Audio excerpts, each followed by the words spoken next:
ಕಾಂಗ್ರೆಸ್ ಸರ್ಕಾರದವರು ನಿರಂತರವಾಗಿ ಮೇಯರ್, ಉಪಮೇಯರ್ ನೇಮಕಾತಿಗೆ ಅಡೆತಡೆ ಮಾಡಿದರು. ಎನ್.ಬಿ. ಪಾಟೀಲ ಅವರು ಹಾಗೂ ಸುನೀಲಗೌಡ ಪಾಟೀಲ ಅವರು ಬಿಜೆಪಿಯವರು ಆಗಬಾರದು ಎಂಬ ಕಾರಣಕ್ಕೆ ಅಧಿಕಾರ ದುರುಪಯೋಗಪಡಿಸಿಕೊಂಡು ಪ್ರಯತ್ನಪಟ್ಟರು. ಆದರೆ ಅದೇ ಪಕ್ಷದಲ್ಲಿರುವ ಒಬ್ಬ ಸಚಿವರು ಹಿಂದಿನಿಂದ ಸಹಾಯ ಮಾಡಿ ಕೆಲ ಪಕ್ಷೇತರರಿಗೆ ನಮ್ಮ ಕಡೆ ಕಳಿಸಿದರು. ಈಗ ಎನ್.ಬಿ. ಪಾಟೀಲ ಅವರು ಬಿಜೆಪಿಯವರು ಅಧಿಕಾರಕ್ಕೆ ಬರಬಾರದು ಎಂದು ಪ್ರಯತ್ನಪಟ್ಟರು. ಹಿಂದೆ ಕೂಡ ಬಿಜೆಪಿಗೆ ಮೆಜಾರಿಟಿ ಇತ್ತು.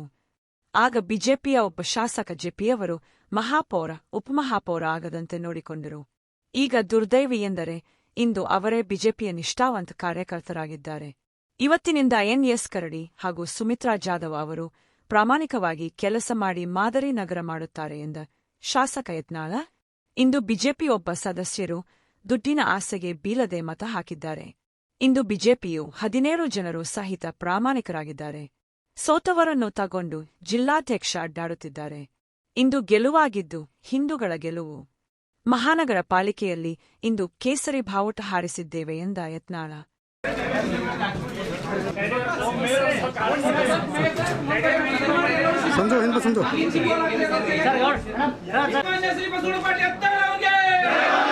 ಉತ್ತರ ಕರ್ನಾಟಕದ ಹಿಂದೂ ಬಸವನಪಾಟಿ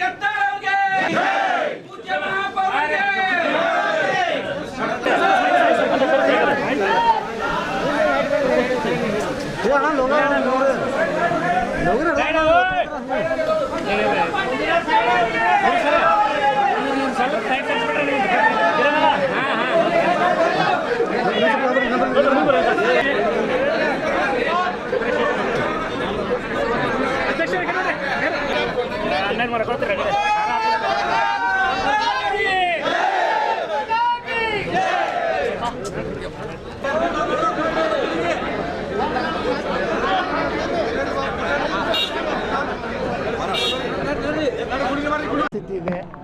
ಇದು ಇಟ್ಟು ಮಳೆ ಆದಾಗೂ ಸಹ ಕೆಲವೊಂದು 2-3 ಭಾಗದಲ್ಲಿ ತೊಂದರೆ ಆಗಿದೆ. ಅದನ್ನು ನಾವು ಸರಿಯಾಗಿ ಮಾಡುವಂಥದ್ದು ನಮ್ಮ ಮೇಯರ್ ಮಾಡ್ತಾರೆ.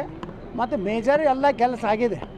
ಆದರೆ ಇನ್ನೂ ನಗರವನ್ನು ಸ್ವಚ್ಛವಾಗಿಡುವುದು, ನಗರದಲ್ಲಿ ಎಲ್ಲಿಯೂ ಸಹ ನೀರು ಪ್ರವಾಹಗಳು ಬರಲಾರದಂತೆ ನೋಡ್ಕೊಳ್ಳೋದು, ಮತ್ತು ವಿದ್ಯುತ್ ಏನು ಕಂಬಗಳದಾವು ಇವತ್ತೇನು LED ಮಾಡಬೇಕಾಗಿದೆ, ಅದು ಆ ವಿಚಾರ ಇರ್ಬೋದು. ಮತ್ತು ಜನರಿಗೆ 24 ತಾಸು ನೀರು ಕೊಡುವಂಥ ಕೆಲಸ ನಮ್ಮ ಮಹಾಪೌರು, ಉಪಮಹಾಪೌರು ಮತ್ತು ನಾನು ಕೂಡಿ ಮಾಡ್ತೀವಿ.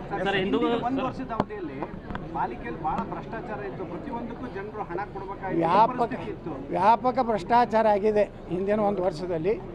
ನಮ್ಮ ಮಹಾಪೌರು, ಉಪಮಹಾಪೌರು ಬಂದಾರ, ಅವು ಯಾವ್ಯಾವ ಅದಾವಲ್ಲ ಅವೆಲ್ಲ ತನಿಖೆ ಮಾಡಿಸ್ತೀವಿ. ಆದರೆ ಯಾರು ತಪ್ಪಿದಸ್ತರದಾರ ನಾವು ಸರ್ಕಾರಕ್ಕೆ ಬರೀತೀವಿ. ಆದರೆ ನನಗೇನು ವಿಶ್ವಾಸ ಇಲ್ಲ ಈ ಸರ್ಕಾರ ಮೇಲೆ. ನಾವು ಏನೇ ತನಿಖೆ ಕೊಟ್ಟರು ಸಹ ನ್ಯಾಯ ಸಿಗ್ತೈತೆ ಅಂತ ಅನ್ನೋದಿಲ್ಲ. ನೋಡೋಣ, ಕಾದು ನೋಡ್ತೀವಿ. ಯಾರು ಹಿಂದಿನ ಮಹಾಪೌರು ಏನೇನು ಮಾಡ್ಯಾರ ಅನ್ನೋದು ಎಲ್ಲ ನಮ್ಮಲ್ಲಿ ದಾಖಲೆ ಇದಾವೆ. ಅವತ್ತನ್ನೆಲ್ಲ ನಾವು ತನಿಖೆ ಮಾಡುವಂಥ ಕೆಲಸ ಮಾಡ್ತೀವಿ. ಸರ್, ಈಗ ಹಿಂದೂಗಳು ತಪ್ಪೇನೈತಿ, ಅವ್ರು ಹಂಗೆ ಮಾಡಿದ್ರೆ ನಾವು ಹಂಗೆ ಮಾಡಬೇಕಾಗ್ತದೆ ಅಂತ ಹೇಳೀನಿ. ಇವತ್ತು ನೋಡಿ ಕಗ್ಗೊಲೆ ಆಗಿದೆ, ಹಿಂದೂಗಳ ಕಗ್ಗೊಲೆ ಆಗ್ತಾಯಿದೆ. ಏನು ಯಾವ ಹಿಂದೂಗಳು ಇಂಥ ಕೊಲೆ ಮಾಡುವಂಥ ಹೀನ ಕೃಷಿಗೆ ಹೋಗೋದಿಲ್ಲ. ಕಾಲ ಹಂಗೆ ಬತ್ತಂದ್ರೆ ಅದನ್ನು ನಿರ್ಣಯ ನಾವು ಮಾಡ್ತೀವಿ ಆಗಿತ್ತು. ಆದರೆ ಕಾಂಗ್ರೆಸ್ ಏನು ಸರ್ಕಾರದವರು ನಿರಂತರವಾಗಿ ನಮ್ಮ ಪಕ್ಷದ ಏನು MS ಕರಡಿ ಅವರು ಮಹಾಪೌರರಾಗಿ, ಅದೇ ರೀತಿ ಉಪಮಹಾಪೌರರಾಗಿ ನಮ್ಮ ಸುಮಿತ್ರಾ ಜಾಧವ್ ಅವರು ಆಯ್ಕೆ ಆಗಿದ್ದರು.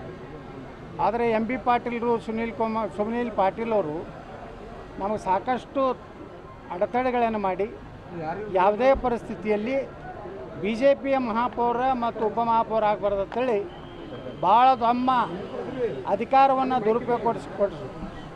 ಆದರೆ ಅದೇ ಪಕ್ಷದಲ್ಲಿರುವಂಥ ಒಬ್ಬ ಸಚಿವರು ನಮ್ಗೆ ಹಿಂದಿನಿಂದ ಸಹಾಯ ಮಾಡಿ ಕೆಲವೊಂದು ಪಕ್ಷೇತರಗಳನ್ನು ನಮ್ಮ ಕಡೆ ಕಳಿಸುವಂಥ ಪ್ರಯತ್ನ ಮಾಡಿದ್ರು. ಈಗ MB ಪಾಟೀಲರು ಪ್ರಜಾತಾಂತ್ರಿಕವಾಗಿ ನಾವು ಆಯ್ಕೆ ಆದರೂ ಸಹ ಕೋರ್ಟಿನಿಂದ ತಡೆಯಾಜ್ಞೆ ತರೋದ್ರು. ಒಟ್ಟೆ BJP ಎಂದೂ ಇಲ್ಲಿ ಅಧಿಕಾರಕ್ಕೆ ಬರಬಾರ್ದಂತ ಪ್ರಯತ್ನ ಮಾಡಿದವರು ನಾನು ನೇರವಾಗಿ ಆರೋಪ ಮಾಡ್ತಾಯಿದ್ದೀನಿ MB ಪಾಟೀಲ್.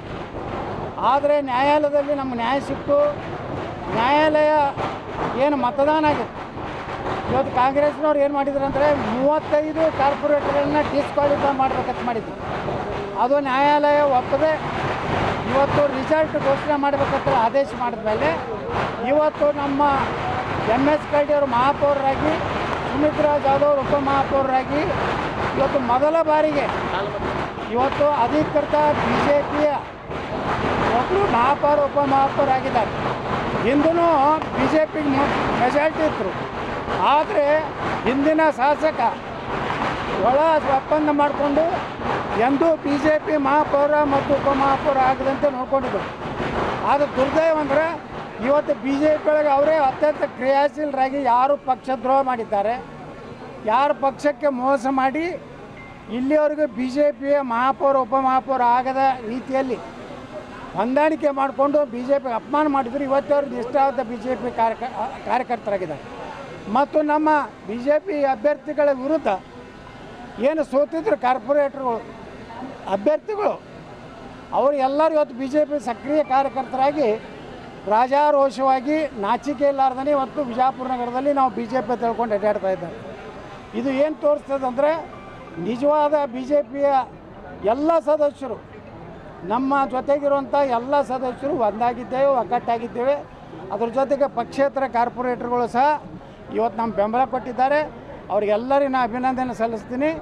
ಇವತ್ತಿನಿಂದ MS ಕಲ್ಡಿ ಅವರು, ನಮ್ಮ ಸುಮಿತ್ರಾ ಜಾಧವ್ ಅವರು ಮಹಾಪೌರರಾಗಿ ಉಪಮಹಾಪೌರರಾಗಿ 1 ವರ್ಷದ ಅವಧಿಯವರೆಗೆ ಏನು ನಗರದಲ್ಲಿ ಕೆಲವೊಂದು ಸಮಸ್ಯೆಗಳು, ಮೊನ್ನೆ ಮಳೆಯಿಂದ ಏನೋ ತೊಂದರೆ ಆಗಿದೆ, ಇವತ್ತಿನಿಂದಲೇ ನಮ್ಮ ಇಬ್ಬರು ಮಹಾಪೌರ ಉಪಮಹಾಪೌರ ಇಡೀ ನಗರವನ್ನು ಪ್ರದಕ್ಷಿಣೆ ಮಾಡಿ ಆಯುಕ್ತರ ಜೊತೆಗೆ ಶಾಶ್ವತವಾದಂಥ ಪರಿಹಾರಗಳನ್ನು ಕಂಡುಹಿಡುವಂಥ ಕೆಲಸ ಇವತ್ತೇ ಪ್ರಾರಂಭ ಮಾಡ್ತಾರೆ. 1 ವರ್ಷ ಅವಧಿಯಲ್ಲಿ ವಿಜಯಪುರ ನಗರದಲ್ಲಿ ಎಲ್ಲೆಲ್ಲಿ ಈ ನೀರಿನ ಒಂದು ಬಾಟಲ್ ನೆಕ್ ಇದೆ ಅದನ್ನೆಲ್ಲ ಇದು ಸುಧಾರಣೆ ಮಾಡಿ ಇಡೀ ಕರ್ನಾಟಕದಲ್ಲಿ ವಿಜಯಪುರ ಮಹಾನಗರ ಪಾಲಿಕೆ ವಿಜಯಪುರ ನಗರವನ್ನು ಒಂದು ಮಾದರಿಯಾದಂಥ ಒಂದು ನಗರ ಮಾಡ್ತಾರೆ ಅಂತ ನಮ್ಗೆ ವಿಶ್ವಾಸ ಇದೆ. ನಾನು ಈ ಒಂದು ಸಂದರ್ಭದಲ್ಲಿ ನಮ್ಮೆಲ್ಲ ವಿಭಾಗೀಯ ನಮ್ಮ ರೀಜನಲ್ ಕಮಿಷನರ್ ಇದ್ದಾರೆ, ಡೆಪ್ಯೂಟಿ ಕಮಿಷನರ್ ಇರ್ಬೋದು, ನಮ್ಮ ಕಾರ್ಪೊರೇಷನ್ ಕಮಿಷನರ್ ಇದ್ದು ಎಲ್ಲರೂ ಸಿಬ್ಬಂದಿ ವರ್ಗ, ನಮ್ಮ ಮಹಾನಗರ ಪಾಲಿಕೆ ಎಲ್ಲ ಸಿಬ್ಬಂದಿ ವರ್ಗಕ್ಕೆ ನಾನು ಅಭಿನಂದನೆ ಸಲ್ಲಿಸ್ತೀನಿ. ಅದ್ರ ಜೊತೆಗೆ ಎಲ್ಲ ಮಹಾನಗರ ಪಾಲಿಕೆಯ ಸದಸ್ಯರೇನಿದ್ದಾರೆ, ನಾವು ಪಕ್ಷಾತೀತವಾಗಿ ಇಲ್ಲಿ ನಾವು ಯಾವುದೇ ಪಕ್ಷ ಇಲ್ಲಾರ್ದೇ ಎಲ್ಲರೂ ಸಂಘಟನೆ ಮಾಡಿಕೊಂಡು ನಮ್ಮ ಮಹಾಪೌರರು ಮತ್ತು ಉಪಮಹಾಪೌರರು ಒಂದು ಮಾದರಿಯಾದಂಥ ಆಡಳಿತ ಕೊಡ್ತಾರೆ. BJP ಮೊದಲ ಬಾರಿ ಅವ್ರು ಯಾರೋ ನಕಲಿ ಅದಾರೆ, ಅವ್ರಿಗೆ ಇದು ಬೇಕಾಗಿರಲಿಲ್ಲ. ಹಿಂದೆ MLA ಇದ್ದ BJP ಒಮ್ಮೆ BJP ಅಧ್ಯಕ್ಷ ಆದ್ರೆ ಇಲ್ಲಿ ಪಾಪ ನಮ್ಮ ನಿಷ್ಠಾವಂತರು ಇವತ್ತೇನು ಆರಿಸಿ ಬಂದಾರೆ ಎಲ್ಲ ಜನ, ಇವರೆಲ್ಲ ನಿಷ್ಠಾವಂತರಾಗಿ ಪಕ್ಷದ ಸಿದ್ಧಾಂತಕ್ಕೆ ಬದ್ಧರಾಗಿ ಒಬ್ಬ ಕಾರ್ಪೊರೇಟ್ರು ಸಹಿತ ವಿಚಲಿತನಾಗದೆ, ದುಡ್ಡಿಗೆ ಆಸೆ ಬೀಳದೆ, MB ಪಾಲ್ರೆ ಬೆದರಿಕೆಗೆ ಒಳಗಾಗದೆ ಗಟ್ಟಿಯಾಗಿ ಮೊದಲನೇ ಸಲ BJP ಎಲ್ಲ ಸದಸ್ಯರು, ಅದ್ರ ಜೊತೆಗೆ 4 ಜನ ಅಲ್ಲ ಪಕ್ಷೇತರ ಎಲ್ಲ ಸದಸ್ಯರು ಕೂಡಿ ಮತ ಹಾಕಿದ್ದು ಮೊದಲೇದು ಇತಿಹಾಸ. ಅದಕ್ಕೆ BJP ಒರಿಜಿನಲ್ BJP ಇಲ್ಲಿದೆ. ಈಗೇನು ಅಲ್ಲಿ ಅದಾರಲ್ಲ ನಕಲಿ BJPಗಳು ಅವ್ರು ಉಚ್ಚಾಟನೆ ಆದರೂ BJP ಅಧಿಕಾರಕ್ಕೆ ಹಿಡಿದಕ್ಕೆ ನಿಮ್ಗೆ ಖುಷಿ ಕಾಣಿಸ್ತಾ ಇದೆ. ಹೌದ್ರಿ, ಮತ್ತು ಖುಷಿ ನೋಡ್ರಿ, ನಾವು ಎಲ್ಲರೂ ಕೂಡ ಇಂಥ ಒಳ್ಳೆಯ ಮಹಾನಗರ ಪಾಲಿಕೆ ಸದಸ್ಯರನ್ನ ಆಯ್ಕೆ ಮಾಡಿ ಹೊತ್ತು ಜನ ಆರಿಸಿ ಕಳಿಸಿದ್ದಾರೆ. ಆಯ್ಕೆ ಮಾಡೋದ್ರಲ್ಲಿ ನಾವು ಭಾಳ ಪ್ರಮುಖ ಪಾತ್ರ ವಹಿಸಿದ್ದೀವಿ. ಎಲ್ಲ 17 ಜನರೂ ಸಹ ಒಂದು ಒಳ್ಳೆ ಮುತ್ತು ರತ್ನಗಳಿದ್ದಂಗೆ ಅದಾರೆ, ಎಲ್ಲರೂ ಕ್ರಿಯಾಶೀಲರದಾರೆ. ಅವರು ಬಿಟ್ಟು ಯಾರು ಸೋತವ್ರು ಅದಾರಲ್ಲ ಅವ್ರು ತೊಗೊಂಡು ಇವತ್ತು ಜಿಲ್ಲಾಧ್ಯಕ್ಷ ಇಲ್ಲಿಯ ನಕಲಿ BJPಯವರು ಅಡ್ಡಾಡ್ಲಕತ್ತಾರೆ. ಅವರೆಲ್ಲ ಪಕ್ಷ ವಿರುದ್ಧ ಮಾಡಿದವ್ರೆ. ಅವರು ನಕಲಿಯೋ ನಾವು ನಕಲಿ ಅನ್ನೋದು ಬಿಜಾಪುರ ಜನರಿಗೆ ಗೊತ್ತಾಗಿದೆ. ಸರ್, ಇದು ಯತ್ನಾಳರ ಗೆಲುವು ಅಥವಾ BJP ಗೆಲುವು ಸರ್ ಇವತ್ತಿಂದ? ಇದು ಹಿಂದೂಗಳ ಗೆಲುವು. ಕೇಸರಿ ಬಾವುಟ ಮಹಾನಗರ ಪಾಲಿಕೆ ಹೋದ ಸಲನೇ ಹಾರಿಸ್ಬೇಕಾಗಿತ್ತು, MLA ಕುತಂತ್ರ ಆಗಿತ್ತು. ಈ ಸಲ ಯಾವುದೇ ಕುತಂತ್ರ ನಡೀಲಿಲ್ಲ. ನಮಗೆಲ್ಲ ರೀತಿ ಅವ್ರು 4 MLCಗಳನ್ನು ತೊಗೊಂಡು ಬಂದಿದ್ದರು ಕಾಂಗ್ರೆಸ್ನವ್ರು. ಆದಾಗ್ಯೂ ನಮಗೆಲ್ಲ ಪಕ್ಷೇತರ ಸದಸ್ಯರು ಸಹ ಸಹಕಾರ ಕೊಟ್ಟಿದ್ದರಿಂದ ಇದು ವಿಜಯಪುರ ನಗರದಲ್ಲಿ ಮೊದಲ ಬಾರಿಗೆ ಕೇಸರಿ ಧ್ವಜ ಹಾರಿದೆ, ಮೊದಲ ಬಾರಿಗೆ BJP ಧ್ವಜ ಹಾರಿದೆ. ಎಷ್ಟು ಮತಗಳಿಂದ ಮೇಯರ್ ಉಪಮೇಯರ್ ಘೋಷಣೆ ಆಗಿದೆ? 24 MS ಕಲ್ಡಿ ಅವರಿಗೆ, 22 ಕಾಂಗ್ರೆಸ್ಸಿನ ಅಭ್ಯರ್ಥಿಗೆ. ನಮ್ಮದು ಉಪಮಹಾಪೌರ ಅಂದ್ರೆ ಅವಿರೋಧವಾಗಿ ಹಾಕಿದ್ರು 0-0. ಅವ್ರಿಗೆ 24 ಬಿದ್ದವು, ಎದುಗಿನ ಪಾರ್ಟಿಗೆ 0-0 ಬಿದ್ದವು. ಹೈಕೋರ್ಟ್ ಪೀಠ ನ್ಯಾಯಾಲಯದಲ್ಲಿ ನಮಗೆ ಜಯ ಸಿಕ್ಕಿದೆ. ಮೇಯರ್ ಆಗಿ ಇವತ್ತು ನಾನು ಚಾರ್ಜ್ ತಗೋತಾ ಇದ್ದೀನಿ. ನಮ್ಮ ಬಿಜಾಪುರದ ನಗರದಲ್ಲಿ ಬಿಜಾಪುರ ನಗರದಲ್ಲಿ ಇತ್ತೀಚೆಗೆ ಮಳೆ ಬಂದು ಸ್ವಲ್ಪ ಅಭಾವ ಆಗಿದೆ. ಮೊದಲೇ ಆದ್ಯತೆ ಕೊಡ್ತೀನಿ. ಮತ್ತು ಈ ಸತ್ತದ್ದು ಅದು ಭಾಳ ಅವ್ರು ಹೇಳ್ದಾಗೆ ಆಗಲೇ ನೀವು ಹೇಳ್ದಾಗೆ ಭಾಳ ಇದು ನಡೆದಿದೆ ಅಂತ ಹೇಳಿದ್ರೆ ಆಗುತ್ತೆ. ಅದನ್ನು ಒಂದು ರಿಪೇರಿ ಮೂಮೆಂಟಿಗೆ ನಾವು ತರ್ತೀವಿ ಸರ್. ರಿಪೇರಿ ಮಾಡಬೇಕು. ಅವ್ರು ಎಲ್ಲರಿಗೆ ಆಫೀಸರ್ ಮೀಟಿಂಗ್ ತೊಗೊಂಡು ಸಾರ್ವಜನಿಕರಿಂದ ಏನಾದ್ರು ದೂರ ಬಂದರೆ ಅವ್ರ ಮೇಲೆ ಕ್ರಮ ತಗೊಳ್ಳೋಕೆ ನಾವು DC ಅವರಿಗೆ ಮುಂದೆ ಬರಿತೀವಿ, ಗೌರ್ಮೆಂಟಕ್ಕೂ ಬರಿತೀವಿ ಸರ್. ಯತ್ನಾಳ್ ಅವರು ಕಾಣಿಸ್ತಾ ಇದ್ದಾರೆ, ಹುಡುಕಿದ್ದಾರೆ, ಯಾಕೆ ಕಾಣಿಸ್ತಾರೆ, ಏನು ಅನ್ನಿಸ್ತಾ ಇದೆ ನೀವು? ಮೂಲ BJP ಅವರು ಎಲ್ಲದಾರೆ ಸರ್. ಈಗ ಅದು ಒಂದು ಹಂಬಲ್ ಇರಬೇಕು ಮನುಷ್ಯಾಗ, ಪಕ್ಷ ಅದು ಎಲ್ಲರೂ ಬೇಕು. ಅದು ಇಲ್ಲ, ಅದು ಉಳಿದಿಲ್ಲ. ಈಗ ಬರಬೇಕಾಗಿತ್ತು ಸರ್, ಅವರು ಯಾಕೋ ಇದು ಆಗಿಲ್ಲ. ಈಗ ನಾವು ಅವ್ರ ನೇತೃತ್ವದೊಳಗೆ 17 ಮಂದಿ ಜನ ಆಯ್ಕೆ ಆಗಿದ್ದೇವೆ. ಅವ್ರ ನೇತೃತ್ವದೊಳಗೆ ನಾವು ಈಗ ಇಲ್ಲ ಅಂದರೂ ಕೂಡ ಅವ್ರ ನೇತೃತ್ವದೊಳಗೆ ಆರಿಸಿ ಬಂದೇವಿ. ಅವರೇ ನಮ್ಮನ್ನು ಮಾಡಿದವರು. ಅದಕ್ಕೆ ಅವರಿದ್ದರೆ ನಾವು ಸಂತೋಷ ಪಡ್ತಾ ಇದ್ದೀವಿ. ಆರಿಸ್ತಂದಕ್ಕೆ ಎಲ್ಲರಿಗೂ ಧನ್ಯವಾದಗಳನ್ನು ಹೇಳ್ತೀನಿ. ಇವತ್ತು ನಮ್ಮ ಸರ್ ಬಸನಗೌಡರು ಸರ್ ಹೇಳಿದಾಗೆ ಹಾಗೂ ನಮ್ಮ ಪೂಜಾ ಮೇಯರ್ ಸರ್ ಹೇಳಿದಾಗೆ ನಾವು ಅವರ ನೇತೃತ್ವದಲ್ಲಿ ಎಲ್ಲ ಕೆಲಸ ಕಾರ್ಯಗಳನ್ನು ಮಾಡ್ಕೊಂಡು ಹೋಗ್ತೀನಿ ಅಂತ ಹೇಳಕ್ಕೆ ಇಷ್ಟಪಡ್ತೀನಿ. ಮಹಿಳಾ ಧ್ವನಿ ಹಾಕಿರಿ, ಪ್ರತಿದಿನ ಕೊಡ್ತೀವಿ ರೀ. ಮಹಿಳೆಯರಿಗೆ ಸಹಾಯ ಮುಚ್ಚಿದ ಲಕೋಟೆಯಲ್ಲಿ ಇಟ್ಕೊಂಡಿದ್ವಿ ಎಲ್ಲ ಮತಗಳನ್ನು. ಇವತ್ತನ್ನು ಓಪನ್ ಮಾಡಿ ಎನಿಸಿ ಅಧ್ಯಕ್ಷ ಮತ್ತು ಮಹಾಪೌರ ಮತ್ತು ಉಪಮಹಾಪೌರರ ಚುನಾವಣೆಯನ್ನು ಘೋಷಣೆ ಮಾಡಿದ್ದೆ. ಇವತ್ತಿಗೆ ಪ್ರಚಾರ ಮಡಿವಾಳಪ್ಪ ಕಲ್ಡಿ ಅಧ್ಯಕ್ಷ ಸ್ಥಾನಕ್ಕೆ, ಆಮೇಲೆ ಸುಮಿತ್ರಾ ಜಾಧವ್ ಉಪಮೇಯರ್. ಕರಡಿ ಅನ್ನೋರು ಮೇಯರು, ಸುಮಿತ್ರಾ ಜಾಧವ್ ಉಪಮೇಯರು. ಇವತ್ತು ಕೋರಂ ಬಿದ್ದು 36 ಜನ ಇದ್ದು ಕೋರಂ ಬಿದ್ದರು 46ರಲ್ಲಿ. ಎಲ್ಲ ಮಹಾಪೌರ ಚುನಾವಣೆಯಲ್ಲಿ 24, 22 24, 22 ರೀ.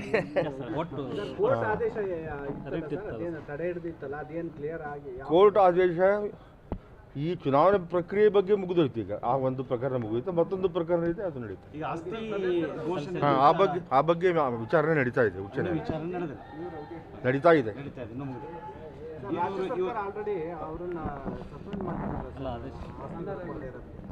ಸಸ್ಪೆಂಡ್ ಮಾಡಿರಲಿಲ್ಲ, ಅನರ್ಹ ಖಾಲಿ ಘೋಷಣೆಯನ್ನು ಮಾಡಿದ್ವಿ ನಾವು. ಅದರ ಮೇಲೆ ಸಿಂಗಲ್ ಇದಕ್ಕೆ ಹೋಗಿದ್ರು ಅವರು ಬೆಂಚಲ್ಲಿ. ಅಲ್ಲಿ ನನ್ನ ಆದೇಶ ಅಂದರೆ ಇದು ರೀಜನಲ್ ಕಮಿಷನ್ ಆದೇಶವನ್ನು ಎತ್ತಿ ಹಿಡಿದಿತ್ತು. ಅದ್ರ ಮೇಲೆ ವಿಭಾಗೀಯ ಮಟ್ಟದಲ್ಲಿ ಇದೆ ಅಂತ ನಾನು ಕೇಳಿದ್ದೇನೆ, ನನಗೆ ಪೂರ್ತಿ ಕನ್ಫರ್ಮ್ ಇಲ್ಲ. ತೆರವಾಗಿದೆ.